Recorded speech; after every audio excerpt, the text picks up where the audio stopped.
നമസ്കാരം. പ്രധാന വാർത്തകൾ.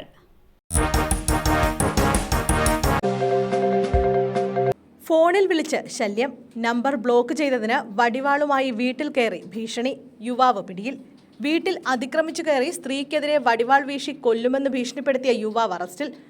മുട്ടിൽ മണ്ടാട് സ്വദേശി നായിക്കൊള്ളി വീട്ടിൽ എം സുബൈറാണ് കൽപ്പറ്റ പോലീസിന്റെ പിടിയിലായത്. ഫോണിൽ വിളിച്ച് ശല്യം ചെയ്തതിനെ തുടർന്ന് യുവതി സുബൈറിനെ ബ്ലോക്ക് ചെയ്തിരുന്നു. ഇതിലുണ്ടായ വിരോധമാകാം ആക്രമണത്തിന് കാരണമെന്ന് പോലീസ് പറഞ്ഞു. ഇതേ തുടർന്ന് വീട്ടിൽ അതിക്രമിച്ചു കയറി വടിവാൾ വീശുകയും കൊല്ലുമെന്ന് ഭീഷണിപ്പെടുത്തുകയുമായിരുന്നു. പരാതി ലഭിച്ചതിനെ തുടർന്നാണ് പോലീസിന്റെ നടപടി.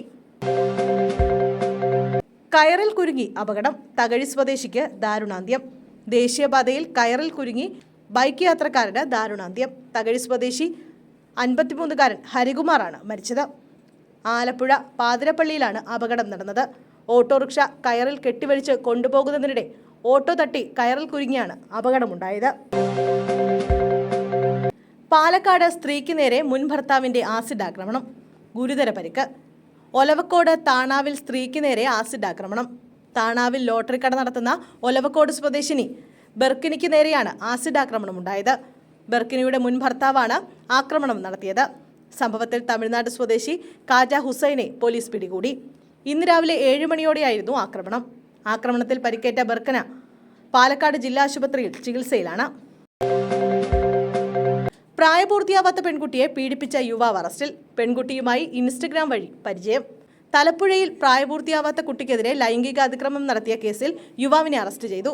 തൃശൂർ പുറനാട്ടുകര അമ്പലത്തിങ്കൽ വീട്ടിൽ AR വിജയ് എന്നയാളെയാണ് തലപ്പുഴ പോലീസ് അറസ്റ്റ് ചെയ്തത്. പ്രതി ഇൻസ്റ്റഗ്രാം വഴി പെൺകുട്ടിയെ പരിചയപ്പെട്ട ശേഷം കുട്ടിക്കെതിരെ ലൈംഗിക അതിക്രമം നടത്തുകയായിരുന്നു.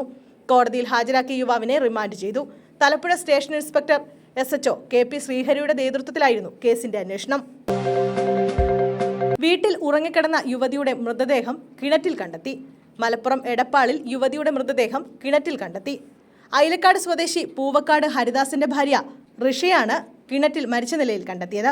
35 വയസ്സായിരുന്നു. ഇന്നലെ ഉറങ്ങിക്കിടന്ന റിഷയെ രാവിലെ കാണാതായതിനെ തുടർന്ന് നടത്തിയ തിരച്ചിലാണ് മൃതദേഹം കിണറ്റിൽ നിന്ന് കണ്ടെത്തിയത്. ആത്മഹത്യയാണ് എന്നാണ് പ്രാഥമിക നിഗമനം. ചങ്ങരംകുളം പോലീസ് സ്ഥലത്തെത്തി തുടർ നടപടികൾ സ്വീകരിച്ചു.